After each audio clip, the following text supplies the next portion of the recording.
चलिए आज हम लोग देखेंगे विश्व का भूगोल।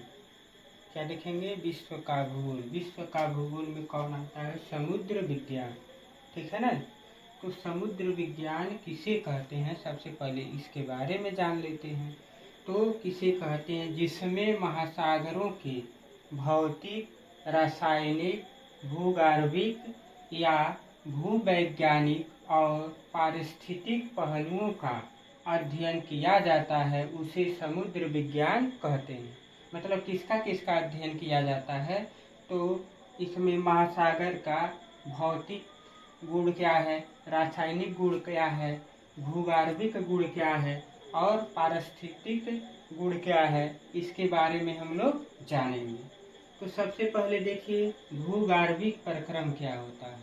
ठीक है ना। तो भूगर्भिक प्रक्रम का मतलब इनका निर्माण महासागरीय नीतल से होता है।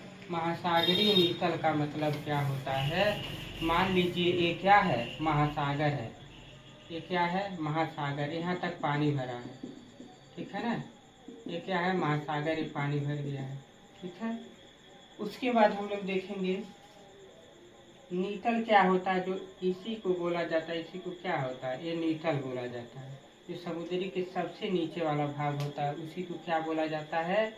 नीतल।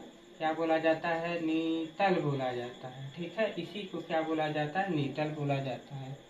अब इसके देखिए जो द्वीप होता है, द्वीप किसे कहते हैं? ये पानी में क्या होता है? स्थल का उठा हुआ भाग को द्वीप कहते हैं। तो कोई पठार है, कोई पहाड़ है तो ये ऊपर की तरफ है। इसी पर घास फूस पेड़ पौधे जब उग जाते हैं, इसी को क्या बोला जाता है? द्वीप बोला जाता है। ठीक है ना। तो उसके बाद यहाँ पर आते हैं कटक। ये कटक क्या होते हैं? यह समुद्र के नीतल पर पाए जाते हैं। ठीक है। छोटे छोटे मतलब पर्वत की तरह क्या पाए जाते हैं? समुद्र के नीतल पर ही पाए जाते हैं। इसे क्या बोलते हैं? कटक बोलते हैं। समुद्री पर्वत क्या होता है? समुद्र में भी पर्वत पाए जाते हैं। समुद्र में भी क्या पाए जाते हैं? पर्वत छोटे छोटे पाए जाते हैं। ठीक है। चलिए उसके बाद हम लोग देखते हैं भौतिक प्रक्रम। भौतिक प्रक्रम में क्या क्या आ सकते हैं? यहाँ पर जली भाग आ सकता है। जल के बारे में पढ़ेंगे। उसके जल ठोस से द्रव कैसे बनता है, ये भी तो भौतिक परिवर्तन ही हो गया। तो जलधारा के बारे में पढ़ेंगे। जलधारा कैसे आता है, कैसे जाता है। तरंग के बारे में पढ़ेंगे। जो तरंग होता है, जो मान लीजिए पत्थर उत्थर पानी में फेंक दिया जाता है तो क्या होता है? यहाँ पत्थर फेंका गया, ऐसा ऐसे तरंग बनता रहता है। किसी को क्या बोला जाता है? तरंग बोला जाता है। ज्वार क्या बोला जाता है? जो समुद्र में जो ज्वार आता है तो क्या होता है? पानी ऊपर जाता है और नीचे गिरता है। इसी को ज्वार भाटा भी बोला जाता है। ठीक है। तो यहाँ पर देखिए पारिस्थितिक प्रक्रम क्या होता है? प्रवाल भित्ति पाए जाते हैं जीव जंतु। जो समुद्र में क्या पाए जाते हैं? जीव जंतु भी पाए जाते हैं। ठीक है। रासायनिक प्रक्रम क्या होता है? सांद्रता। सांद्रता का मतलब क्या होता है? गाढ़ापन। ठीक है। अब गाढ़ापन किससे हो रहा है? मान लीजिए पानी में कार्बन डाइऑक्साइड घुल रहा है।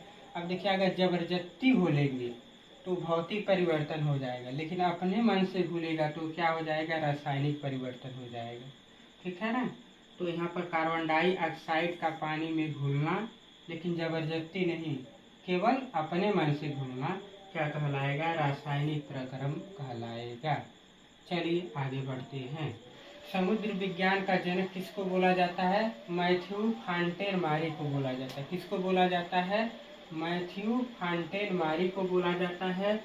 इन्होंने 1855 में समुद्र विज्ञान पर पहली व्यापक प्रसिद्ध पुस्तक लिखी। पुस्तक का नाम क्या था? The physical geography of the sea. पुस्तक का नाम क्या है? The physical geography of the sea. ठीक है। नाम क्या है? The physical geography of the sea. कौन लिखे थे? मैथ्यू फॉन्टेनमारी लिखे थे। कब लिखे थे? 1855 ईस्वी में। और इनका सबसे प्रसिद्ध और व्यापक बड़ा पुस्तक था। ठीक है। उसके बाद महासागरों का विभाजन। अब देखिए महासागरों का विभाजन दो आधार पर किया गया है। एक तो किसके आधार पर किया गया है? समुद्र की गहराई पर। दूसरी बात प्रकाश के आधार पर किया गया है। ठीक है ना। देखिए प्रकाश के जो आधार पर किया गया है, देखिए प्रकाशीय क्षेत्र। प्रकाशीय क्षेत्र का मतलब जहाँ समुद्र में, जहाँ पानी में आसानी से प्रकाश चला जाए उसको क्या बोला जाएगा? प्रकाशीय क्षेत्र बोला जाएगा। तो देखिए ये क्या है? सूर्य भगवान है, ठीक है ना। सूर्य भगवान अपना प्रकाश मतलब यहाँ तक कुछ मीटर तक क्या करेंगे? आसानी से प्रकाश छोड़ देंगे, मतलब आसानी से प्रकाश यहाँ तक चला आएगा। लेकिन उसके बाद मंद प्रकाशीय क्षेत्र दूसरा है। तो मंद प्रकाशीय क्षेत्र का मतलब ये है कि यहाँ से मतलब प्रकाश निकले, इसके बाद क्या होगा? प्रकाश जो होगा वो क्या हो जाएगा? हल्का हल्का पानी में, पानी के अंदर जाएगा, ठीक है ना। यहाँ तक तो बढ़िया है, लेकिन धीरे धीरे क्या होगा? हल्का जाने लगेगा, ठीक है। इसी को क्या बोला जाएगा? मंद प्रकाशीय क्षेत्र। अगला अंध्र क्षेत्र। अंध मतलब क्या होता है? अंधेरा, अंधेरा। तो मान लीजिए यहाँ तक तो आसानी से आ रहा है, इसके बाद क्या है? प्रकाश पहुँच ही नहीं पाएगा, थोड़ा भी मात्रा में प्रकाश नहीं पहुँच पाएगा। इसी को क्या बोलते हैं? अंध्र क्षेत्र बोलते हैं। इसी को क्या बोलेंगे? अंध्र क्षेत्र बोलेंगे। जहाँ प्रकाश बिल्कुल न पहुँच पाए वहाँ क्या बोलेंगे? अंध्र क्षेत्र बोलेंगे, ठीक है। और दूसरी क्या है? गहराई के आधार पर, मतलब समुद्र की गहराई के आधार पर। जैसे आप लोग तालाब में किसी पोखरे में हेलते हैं तो सबसे पहले एक बैग नहीं ले चले जाते हैं तालाब या पोखरा में। तो यहाँ पर देखिए, यहाँ पर तटीय क्षेत्र, यहाँ से मान लीजिए क्या है? तटीय क्षेत्र है, ये पानी वाला क्षेत्र नहीं है, जमीन वाला क्षेत्र है, ठीक है। तो यहाँ से मान लीजिए कोई आदमी यहाँ आ रहा है, तो यहाँ पर क्या है? गहराई कम है, तो इसी को क्या बोला जाएगा? तटीय क्षेत्र बोला जाएगा। जहाँ गहराई सबसे कम है वहाँ क्या बोला जाएगा? तटीय क्षेत्र। उसके बाद आधा दूरी, कुछ दूरी और आएंगे तो मध्य तटीय क्षेत्र बोला जाएगा। क्या बोला जाएगा? मध्य तटीय क्षेत्र बोला जाएगा। लेकिन अब जमीन को छोड़कर सीधे कहाँ पर घुस गए? समुद्र में घुस गए, तो उसको क्या बोला जाएगा? अथाह क्षेत्र। मतलब पूरा का पूरा क्या मिलेगा? पानी मिलेगा। और यहाँ पर क्या होगा? पूरा पूरा देखिए यहाँ पर पानी मिलेगा। इसी को क्या बोला जाता है? अथाह क्षेत्र। ये देखिए ये क्या है? तटीय क्षेत्र है। तो यहाँ पर तो हल्का गहराई है, हल्का गहराई तो तटीय क्षेत्र बोला जाएगा। उससे अधिक गहराई होगा तो क्या बोला जाएगा? मध्य तटीय क्षेत्र। और पूरा गहराई होगा तो क्या बोला जाएगा? अथाह क्षेत्र बोला जाएगा, ठीक।